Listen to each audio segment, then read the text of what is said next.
Comme vous avez vu dans le titre de la vidéo, on va parler de Splash et des regrets que j'ai par rapport à son éducation et de toutes les choses que j'ai appris avec lui depuis que je l'ai, ça va bientôt faire 1 an.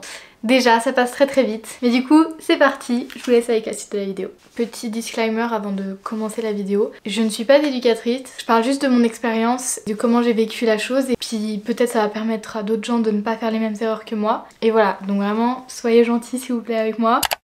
On va commencer avec le commencement. J'aimerais un chien depuis que je suis toute petite, comme beaucoup d'enfants je pense. Et ma mère elle a jamais été d'accord, jusqu'à le jour de mes 18 ans, où elle m'a dit bah maintenant t'es responsable, tu peux gérer ton chien toute seule. J'ai commencé les recherches, j'ai trouvé un élevage. Je me suis idéalisé le fait d'avoir un chien. Et surtout la première rencontre avec le chien. Sur les réseaux on voit souvent que dès que t'as eu le chien dans les bras, t'as ressenti un truc en mode c'est lui, je sais que c'est lui. Et que tu ressentes déjà quelque chose, qu'il y a un lien qui se crée. La première fois que je suis allée voir Splash, il avait 4 semaines. Quand l'éleveuse me l'a amené, j'ai pas osé le prendre dans les bras tout de suite. C'est mon beau-père qui l'a pris en premier. Je pense que j'avais peur justement de ne rien ressentir. Après coup, je l'ai pris dans mes bras et j'ai effectivement rien ressenti, malheureusement. J'aimerais bien casser ce mythe que le lien ne se crée pas directement quand tu l'as dans les bras. Je connais beaucoup de personnes à qui ça a pas du tout fait ça. Si vous avez ressenti ça, vous êtes pas seul. Après bien sûr que le lien il peut se créer tout de suite et tout, je sais pas, je l'ai pas vécu. Mais je connais aussi des gens chez qui le lien il s'est créé tout de suite et ils savaient que c'était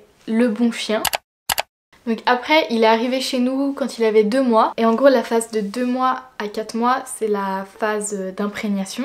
Je crois qu'on appelle ça comme ça. En gros, il faut lui faire découvrir le plus de choses pour que plus tard il ait peur de rien. Ce qui s'est passé, c'est que j'ai beau avoir vu toutes les vidéos YouTube du monde parlaient de tout ça, et j'ai quand même foiré beaucoup de choses. Parce qu'en fait, je pensais avoir fait de la désensibilisation et en fait j'ai essayé de faire de l'habituation. J'allais dans certains endroits et en gros je lui disais vas-y regarde et n'aie pas peur. Mais à aucun moment j'ai fait de l'association positive à tous ces environnements. Et en fait j'ai pas du tout respecté son rythme. Je pense qu'il a eu peur dès la première fois où je l'ai amené voir quelque chose, genre je sais pas, rien que dans mon village, il y a des voitures qui passent et tout. Et je pense que déjà là il avait peur mais que j'ai pas su le voir. Parce que je connaissais pas autant de choses que maintenant je connais, même si je connais pas du tout encore tout. Et je connaîtrai sûrement jamais tout parce que je ne suis pas éducatrice, mais juste maintenant j'ai un peu plus de connaissances qu'au début. Et du coup ça c'est un truc que je regrette énormément, c'est de ne pas avoir respecté son rythme de... Je sais pas comment trouver un meilleur mot.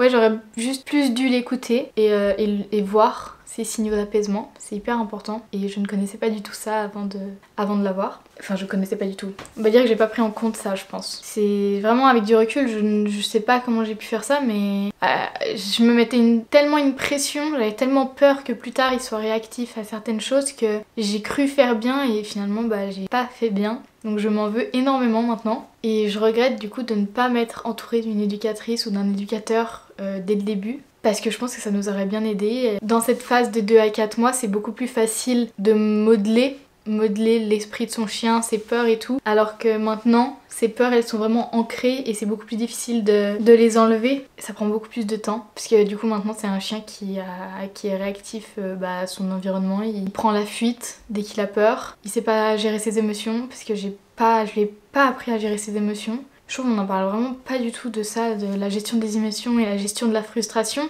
Pourtant c'est quelque chose de hyper important, donc vraiment renseignez-vous là-dessus. Et surtout les bergers australiens qui ont des chiens assez sensibles, il faut vraiment aller étape par étape. Et voilà, donc vraiment respectez le rythme de votre chien, c'est la meilleure chose à faire. Vous voyez quand on est jeune et qu'on dit j'aimerais trop un chien et tout, les adultes souvent ils nous font la réflexion mais tu sais c'est plein de contraintes d'avoir un chien, tu peux plus faire les mêmes choses, tu peux pas l'amener partout avec toi et tout. Moi quand les gens me disaient ça j'étais là mais pour moi ce sera pas une contrainte, ce sera un plus parce que je l'amènerai partout avec moi, je ferai plein de choses avec lui, il me fera sortir, etc. Et finalement, puisque Splash il a développé ses troubles, je sais pas si c'est vraiment des troubles, mais cette réactivité à l'environnement, il est angoissé quand il est là-bas, et finalement je peux pas faire toutes les choses que j'avais rêvé de faire avec lui. Donc l'amener en ville, aller faire du shopping, ça m'angoisse énormément. Donc effectivement, avoir un chien devient une contrainte. Et c'est assez difficile à encaisser, puisque je m'étais idéalisé un chien qui finalement ne l'est pas. Il est devenu tout ce que je redoutais parce que j'ai trop voulu bien faire on va dire et je me suis foirée parce que je me suis pas adaptée à lui je pense. J'ai fait comme je m'étais dit de faire mais c'est pas pour autant que je vais abandonner, que je vais arrêter de bosser avec lui, que je vais continuer le travail pour qu'il se sente mieux et qu'il soit moins angoissé. Et voilà, j'espère que ça ira plus tard. À chaque fois que je parle de ça, j'ai envie de pleurer, c'est horrible. J'ai vraiment l'impression que je me plains alors que pas du tout, c'est juste je partage mon expérience et j'ai pas envie que d'autres personnes refassent les mêmes erreurs que moi. Et j'ai envie que s'il y a des gens qui se sentent moins seuls, bah ça ferait du bien je pense. Parce que moi ça me ferait du bien de voir une vidéo comme ça. Je pars un peu dans tous les sens. Ensuite, troisième point, je sais plus combienième point à aborder. Il y avait quelques personnes qui m'envoyaient des messages après ma vidéo l'adoption de mon chiot, qui me demandaient comment j'avais réussi à gérer les mordiments. J'ai essayé l'ignorance, mais bon, moi il était en train de me détruire les mains, les vêtements, donc c'était très difficile d'ignorer. Ensuite j'ai aussi essayé de rediriger sur un jouet, sauf que le jouet l'intéressait pas trop. Je préférais mes mains ou mes pieds. La seule chose qui l'a fait arrêter, c'est la mastication. La mastication c'est vraiment primordial pour lui, déjà ça le soulage au niveau des dents. C'est un peu l'équivalence d'une petite balade on va dire, parce que ça le fait se dépenser intellectuellement. Ah je sais pas si intellectuellement en fait. Bref, en tout cas ça le dépense. Et personnellement c'est vraiment la seule chose qui a marché, parce que du coup c'était beaucoup plus facile de le rediriger sur un sabot de veau par exemple, parce que c'était beaucoup plus appétant qu'un jouet. Donc voilà, je vous conseille de ouf la mastication. Et attention, la mastication naturelle, pas les trucs chimiques, les os recomposés et tout, ça c'est mort. Hyper dangereux. Perso moi j'achète sur cette boutique. Après je sais qu'il y a Cani Gourmand, il y a plein de boutiques en ligne et aussi chez Maxiso, chez Calipet, chez je connais pas les autres magasins. Il y en a partout mais il faut faire attention, il faut prendre de la mastication naturelle. Quatrième point, le débat collier ou harnais, on sait jamais. Moi perso je conseille le harnais, je trouve que c'est beaucoup mieux pour le chien. Je trouve que la traction du coup elle est beaucoup plus répartie sur tout le corps. Ça va pas faire de votre chien un chien qui tire, c'est juste que ça va être beaucoup plus agréable pour lui de ne pas être écrasé au niveau de la gorge. Moi je sais que Splash dès qu'il y a une toute petite pression ici il s'étouffe, donc c'est pas hyper plaisant je pense. Et du coup ouais voilà, le harnais je trouve que c'est vraiment la meilleure chose. Moi j'utilise cette marque et je trouve que c'est un des meilleurs rapports qualité-prix. Après il y en a plein d'autres. Juste pas ces harnais là, parce que la plupart du temps ils sont mal mis et ils passent sur les épaules et ça effectivement ça va faire du mal aux articulations, alors que quand les épaules sont dégagées c'est sûr qu'il va pas y avoir de soucis d'articulation. Après bien sûr faites comme vous voulez, comme votre chien se sent le mieux, parce qu'il y en a qui aiment pas du tout le harnais donc faut mettre un collier et c'est mieux pour eux. Cinquième point, on va parler du suivi naturel. Le suivi naturel, c'est en gros, je résume très gros, je suis pas spécialiste, c'est le chien qui vous surveille et c'est pas vous qui surveillez votre chien. C'est-à-dire que dès que vous changez de direction, vous n'allez pas l'appeler pour qu'il vous suive. C'est lui tout seul qui va vous regarder, qui va se dire elle est pas dans le même chemin que moi et je la suis. Et pour renforcer le suivi naturel, faut le lâcher dès qu'il est chiot, dès qu'il est tout petit, dès qu'il arrive, le mettre en liberté ou avec la longe pour plus de sécurité. La longe sur le harnais, parce que sur le collier, je crois que c'est pas ouf. En fait, dès que vous voyez qu'il a plus trop d'attention envers vous, vous vous cachez, vous changez de direction et instinctivement ça va lui apprendre à toujours garder un œil sur vous. Personnellement, je trouve que c'est un des meilleurs trucs pour passer des balades cool, des balades apaisantes, parce qu'on n'est pas toutes les 3 secondes à le chercher, à l'appeler, à nanana. Un truc que je n'ai pas foiré, c'est ça. Il a un plutôt bon suivi naturel, donc ça je suis contente. Et un plutôt bon rappel, ça dépend dans quelle situation, mais on y travaille.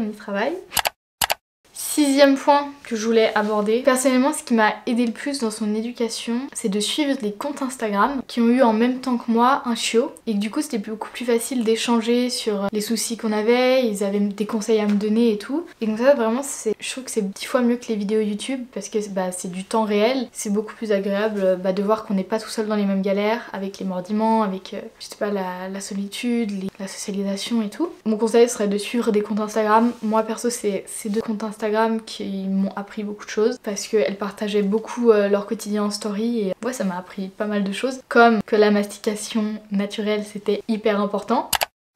Du coup, en conclusion, avant que ma caméra n'ait plus de batterie, cette vidéo elle est pas du tout là pour dire ne prenez pas de chien, c'est juste pour que les gens ils évitent de faire les mêmes erreurs que moi j'ai pu faire, parce que sur les réseaux ça paraît tout très simple et moi je me sentais assez seule d'être dans cette situation, donc si ça peut permettre à des gens de se sentir moins seuls dans ce genre de moment, tant mieux. C'est un peu la vidéo que j'aurais voulu voir avant d'adopter Splash, parce que j'aurais fait les choses différemment et j'aurais moins de regrets maintenant je pense. Donc voilà, je dirais de bien s'entourer d'un éducateur qui puisse vous montrer créer les bases et comme ça plus tard vous aurez aucun souci. Pas se mettre de pression et pas se mettre un idéal de chien dans votre tête, même si c'est beaucoup plus facile à dire qu'à faire parce qu'après vous allez tomber de très haut et la chute fait très mal parce qu'il faut tout remettre en question tout le temps. Adopter un chiot n'est pas du tout toujours rose comme moi je le vois tout le temps. C'est pas ça me saoule, mais c'est juste que je vois c'est un peu égoïste ce que je dis, je sais pas si c'est le bon adjectif. Voir les gens chez qui le chien va tout bien, ils montrent que le positif sur les réseaux, alors que bah moi c'est pas du tout ça et c'est toujours tout ce que j'ai cru et finalement bah moi je suis tombée de très haut et bah j'aimerais un peu rétablir la vérité même si je pense que pas tout le monde est dans mon cas et j'espère. C'est très brouillon là cette conclusion, mais en gros ne faites pas les mêmes erreurs que j'ai fait, allez à votre rythme, au rythme de votre chien et j'espère que tout se passera bien.